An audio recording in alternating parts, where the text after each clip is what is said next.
Welcome to our podcast, Living Our Best with Memory Loss. What makes this podcast unique is that 3 of its hosts, Bob, Dennis, and Sue Ann, have a memory loss diagnosis. The purpose of this podcast is for people to share their experiences with cognitive decline. It is not to provide medical advice. We are not doctors, and we stress that what might have worked for one person might not work for others. If anything you hear on this program inspires you to explore treatment options, we recommend you do so in consultation with your physician.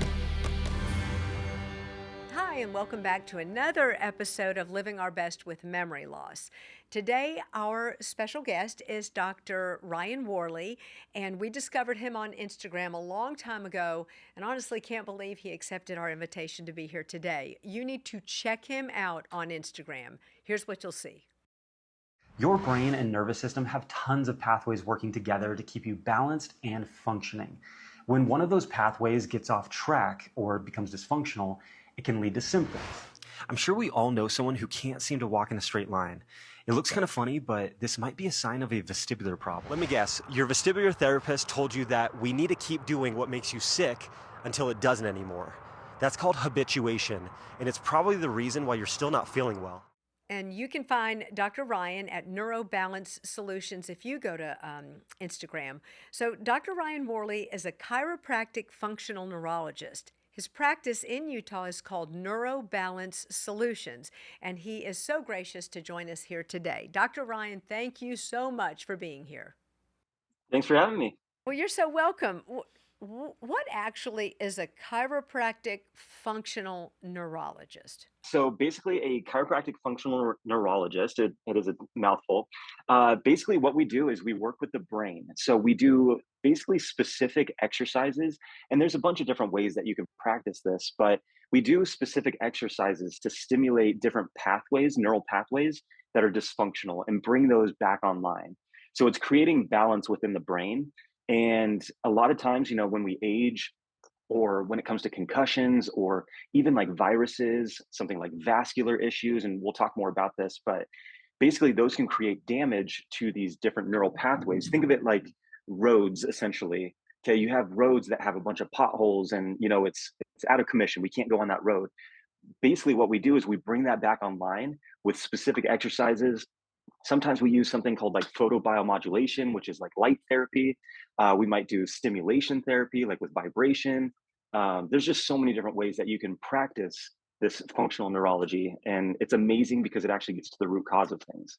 So, Hey, doctor, this is Bob, and I have an understanding that you suffered multiple concussions, and that led to you practicing the neurology. Was that yeah, football injuries, or what was that from? basically, how I got into functional neurology is I had a very active childhood, several concussions, only one that I really knew about. All the other ones were just kind of got me dazed, I guess. But I didn't have any symptoms until 4 years ago. I was living with my friend. He was 26 years old. He ended up getting sick, and I didn't hear from him for a while, or it was like a couple days. And so I went to go check on him in his room, and he was dead. And ever since that moment, I had panic attacks, I had anxiety, I had depression, I had all these different things.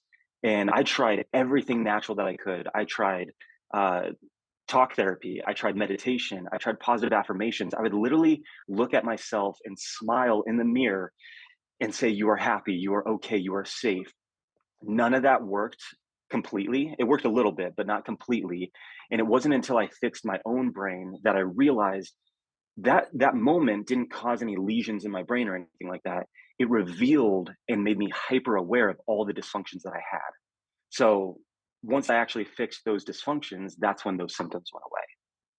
So that's why it is so close to my heart. This functional neurology is because it saved my life. I literally was dreading every single day, and it was miserable. I didn't want to leave the house. Like I just didn't feel safe. And I realized that my brain just wasn't functioning the way that it should. And so by fixing that, I got better. Well, I'm really interested in the exercises that you've developed to Yeah. treat the brain, and I'm wondering, does somebody like me, I'm here, my ticket here is that I have multiple sclerosis, and Okay. about 60% of those folks have mild cognitive impairment, mild to moderate, and so I have symptoms. And so if I were your patient and I came to you and I said, this is what's bothering me. I have tinnitus. I have hypersensitivity to noise. I have balance issues. Crowds make me very anxious. Would Hmm. you, based on my symptoms, them know? I know you have some other concrete measurable tests as well, but Uh-huh. how do you assess where a person is and then make a recommendation for their treatment? Yeah, that's a great question. So I don't really care about the symptoms too much, and that sounds bad, but your brain is going to give off symptoms. That's depending on where the dysfunctions are. Your brain might give off just random symptoms or random to you. It could be anxiety, it could be depression, it could be all these different things, memory issues, whatever it may be. But that doesn't tell me where the breakdowns are. So I have to run my tests and know where the breakdowns are. And then I just treat what's fixed, or I fix basically what's on the test. And then from there, that's when those symptoms go away. So I don't chase symptoms at all, just because, like I said, the symptoms don't point to where the actual dysfunction is. We could have this very similar findings. However, you might have, anxiety, whereas I might have panic attacks or something like that. So it's a little bit different, the way that I practice. And I don't want to say I don't care about the symptoms, because I No, definitely want, I that's know what what you care about. So I I care, know what you meant. but Yeah. that's not where I focus, just because it's not specific enough. I have to know where the issues are, if that makes sense. Yeah, that makes really good sense. And of course, when we bring symptoms to anybody, they're subjective. They're my symptoms, in the way that Yes. my body has interpreted them, or my whole past and everything else. So having those measurable tests, I can see would be so valuable to know where to start. Yes. Yeah. Right. Great. Yep. Symptoms aren't quantifiable. Yeah, exactly. So, Exactly. Yep. I love the objective data that I get with my testing. Basically, what I do is I use something called a VNG, which stands for video nystagmography. It's kind of like those virtual reality goggles that you put on, and it records your eye movements, because your eye movements can tell me about the function of every single part of the brain. So the first test is literally just darkness. You look, it's 15 seconds, you look straight ahead, whatever you think straight ahead is. You might go cross-eyed, you might drift in a certain direction, you might have something called square wave jerks, where your eyes just kind of bounce left and right. All of this basically tells me where the dysfunctions are. And then I compare it to the next test and the next test and the next test. And then I do a balance assessment, because your balance system never shuts off. So it's very, very important to have this working properly. It's not just about falling or anything like that. It's about knowing where you're at in space. When you know where you're at in space, then your body can feel and your brain can feel safe. And then I do a tapping assessment, because I need to see how well your cerebellum is and your temporal lobes, which is basically how good your timing mechanisms are. So that's my testing. It takes 15 minutes. And then literally I go over the results right after, and I know exactly where the breakdowns are, if that makes any that sense. where So you are in space is r- proprioception, right? it's more than that. So It's it's more also than your that. vestibular system. Yeah. So it Okay. is proprioception. That's correct. But it's also your vestibular system. And I work so much with that vestibular system, because, for example, like, there's three things that go into your balance system. There's your vision, there's your proprioception, like you just said, and then there's your vestibular system. And the vestibular system never shuts off. It's literally activated while we're sitting here. We're always fighting gravity. And so it even has connections to, like, the amygdala, which is your fight or flight area. So if your vestibular system is dysfunctional, if you don't know where you're at in space, then it's sending signals to the amygdala constantly of something's wrong, there's danger. Okay, that's going to put you in a fight or flight state, right? And a lot of times, we're taking anxiety medications and all these different things to treat a symptom, but really it's just the vestibular system, because it's the biggest constant.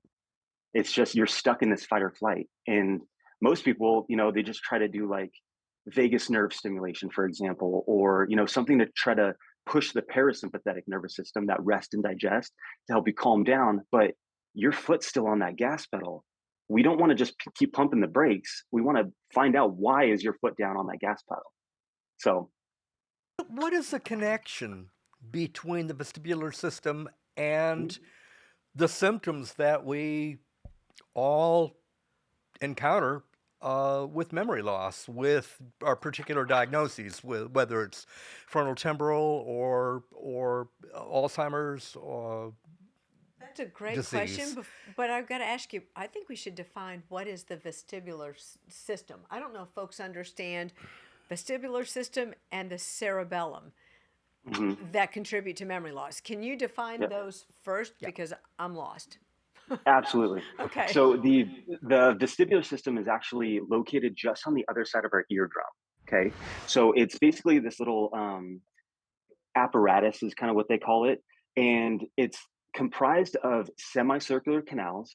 So there's three of those. There's two that are anterior, so two in the front, two that are horizontal, so that's moving your head left and right, and then there's two that are posterior, so in the back. Okay, so those are the semicircular canals. Then we have the otoliths, which are basically the utricle and the saccule. The utricle detects motion in this plane, okay, so the horizontal plane. The saccule detects motion in the vertical plane. So that's like, standing up, sitting down, riding in an elevator, walking, because we don't just walk flat, we walk up and down, and then fighting gravity as well. Okay. So that's the vestibular system that's detecting any kind of motion. Okay. That that detection basically goes to the vestibular nuclei that's located in the brainstem, and it tells the brain what just happened. Okay, I moved my head to the left, my left horizontal canal picks up that movement, and then it sends that signal to the brainstem, which then tells my brain, "Hey, we just moved." Okay. The cerebellum helps modulate everything, and the cerebellum is just located on the backside of the brain, just like down at the bottom, and it helps modulate everything, all the movements and things like that. Okay, especially like our eye movements, it helps modulate those. So it all works together to basically keep us balanced. So that's the vestibular system, and then the cerebellum as well. And to answer your question, how does this relate to our symptoms? The vestibular system, like I said, it never shuts off. When it sends signals to the amygdala that there's some kind of danger, you get stuck in that fight or flight. Okay. When you're stuck in that fight or flight, your brain doesn't know tomorrow is going to even exist. So why would it care about memory and things like that?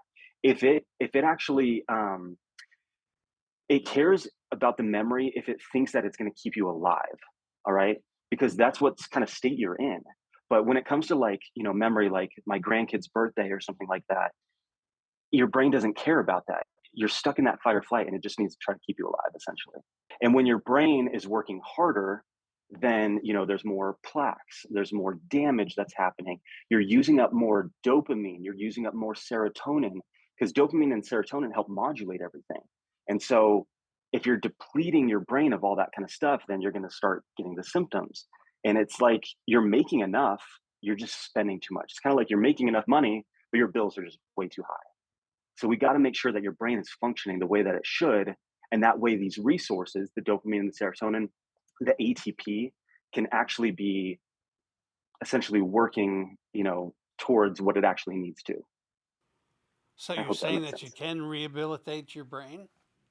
Absolutely. I do it every day. So what are some of those exercises that you can do to rehabilitate your brain? This is the hard part, okay? When it comes to vestibular exercises, most like physical therapists, for example, they do what you struggle with and they just keep doing it until you're better at it. This is a way for your brain to compensate. It's not actually fixing the issue, it's called habituation. So, what I do is it depends on if something's overactive or underactive. And I probably have over 10,000 different variations of exercises. So, it's not just a matter of, stand on one foot or close your eyes while you brush your teeth each night. That's working the entire system. We have to figure out, when it comes to rehab, we have to figure out exactly where the dysfunctions are. So is something overactive? Is something underactive? Is it the cerebellum that's not modulating it properly? We basically just have to identify where the areas are, and then we can rehab those. For example, in darkness, okay, if you we have something called the vestibular ocular reflex. So it's our vestibular system that we've been talking about. Ocular meaning eye, and then reflex. If I look at you and I move my head to the right, my eyes move to the left. They move to the opposite side. Okay. So in darkness, if your eyes drift to the left, I know that that could be an overactive right horizontal canal because that's what's activated to bring the eyes there. Okay. So we can do an exercise to basically calm down that overactive right horizontal canal. But say that doesn't actually work. And I'm like, okay, we still have that drift to the left. Maybe that side wasn't overactive.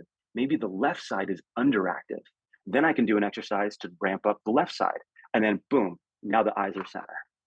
Okay, so that's kind of how it works. So I wish I had exercises to give people. I do have one that most people can benefit from, as it does work with the vestibular ocular reflex that I was just talking about. And this is what's called vertical slingshot saccades. So we're going to take our thumb at eye level, just out in front of us, and then our other thumb at chin level. Okay, we're going to look at our top thumb and bring slowly, keep looking at that top thumb, bring our chin to our chest as far as we can go. And then we're going to jump our eyes to the bottom thumb. Then we're going to slowly bring our head up and then jump our eyes to the top thumb. So we're just going back and forth just like that. Our eyes want to jump ahead and they want to look at the one that we're actually going to. So this is something that we want to do very, very slowly. And this is called vertical slingshot saccades. So a saccade is a fast eye movement. And so basically we're doing a combination of the vestibular ocular reflex, and then we jump the eyes, which is a saccade. And then we bring our head back up and then there. So that can definitely help with, for most people, help with our balance and help with that vestibular ocular reflex that we use every single day. And we just don't even realize it. Wish I knew that when I was playing basketball. Yeah. So, Dr. Ryan, are you diagnosing people through these tests or rehabilitating them or both?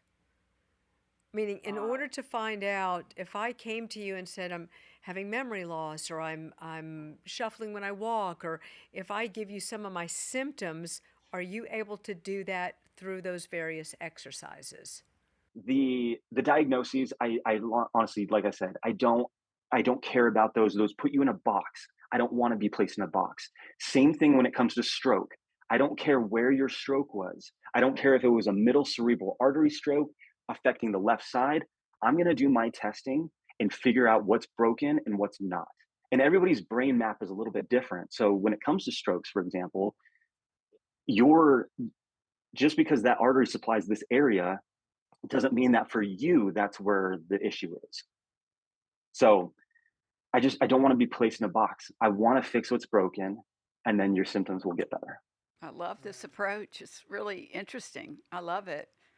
And not at all like traditional Western medicine approaches No. things. No. It's not. And that's why I get people that have seen 10, 12 different doctors that literally fly out to see me from all over the country, and even international. And it's it's actually one of the things too is I actually listen to them. I don't have 8 minutes with them like traditional doctors do. I actually listen to them and I'm like, and I can actually explain why they're feeling the way that they're feeling.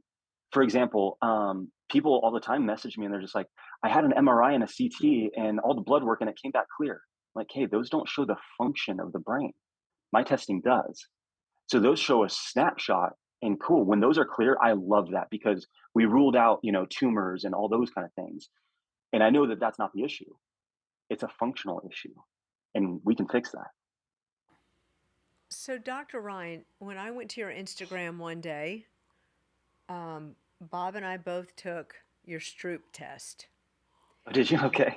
Yeah, okay. I did not pass. But then once we got on, okay, we understood the first one, and then we went on to, we tried it again, then we tried it a third time. And so Bob struggled with that. Okay. So if he had not been diagnosed, like he has an MCI vascular disease diagnosis, had he not been, as his wife, if I saw him take that test, would I be able to say, uh-oh, something's wrong? Like, can we use your test like that Stroop test to, not to self, Diagnosed. yeah, diagnose, thank you, not to self-diagnose, but to at least indicate, uh-oh, we might have a problem? This is called the Stroop test. If you're new to my channel, my name is Dr. Ryan. I'm a brain rehab specialist. This is a great exercise for the frontal lobe. So I use this on my patients that have dementia, ADHD, or any kind of concentration issues. So what you're going to do is you're going to say the color out loud, not what's actually written. And if you are colorblind, then you could do the opposite. But I'm going to go pretty quick. There's 15 of these. Let me know how you do.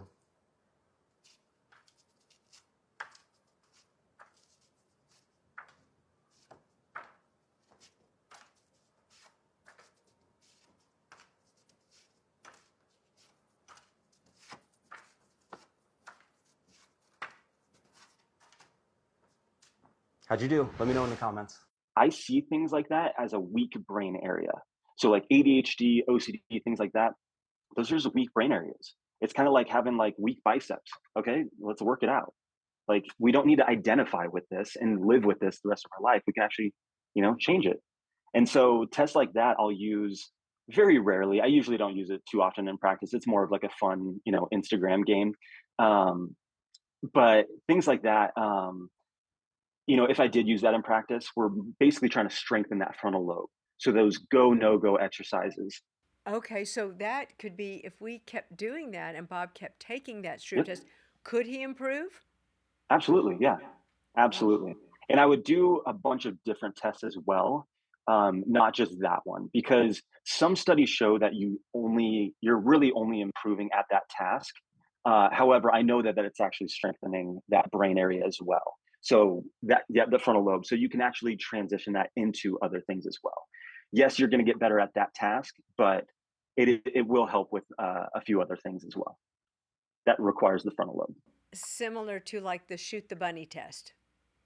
Yes, very similar. So like, yeah, the shoot the bunny, and there's so many different like hands things that you can do, which all of these, yeah, the touching, all of those pretty much hit the same area. It is frontal lobe because it's a motor task, Okay. but it's also the cerebellum. And then it's also the corpus callosum. So the corpus callosum is basically the bridge between both the hemispheres. So it helps the brain talk to each other.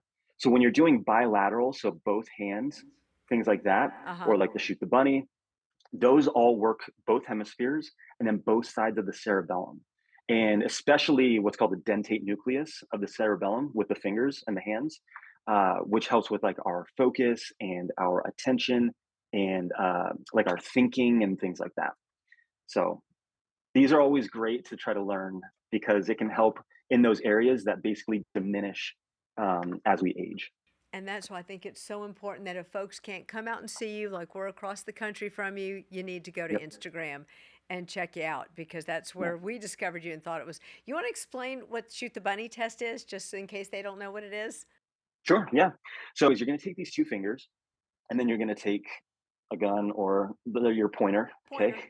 Mhm. Yep. And then what we're going to do is we're going to switch it. Okay. So the bunny is facing out or the peace sign is facing out and this is facing towards you. And then we're going to switch it like this. And that's hard. Yep. And just go at your own pace. That's the biggest thing. Like I can obviously do it quick. I've been doing this for a long time.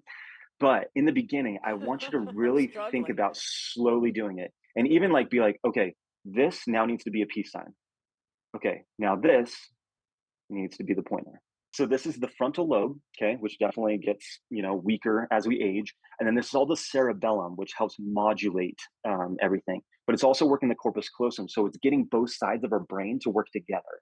And because this is so difficult, that's actually a really good thing. If I said like, okay, let's do shoot the bunny, and then you're just like, okay, cool.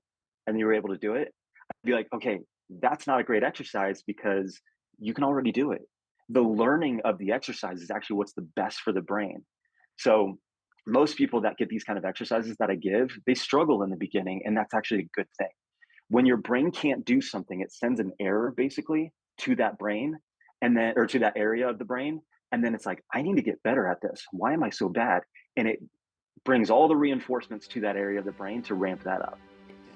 Dr. Ryan, we are out of time, but you're going to join us for That's a okay. second episode where we're going to talk about Sure. dementia prevention tips. And that's an Okay. important one. And that's, Absolutely. So thank you so much for sticking with us. Thank And thank you you. guys for joining us. And do not forget to check him out on Instagram. Thanks a lot. Thank you. Thank you.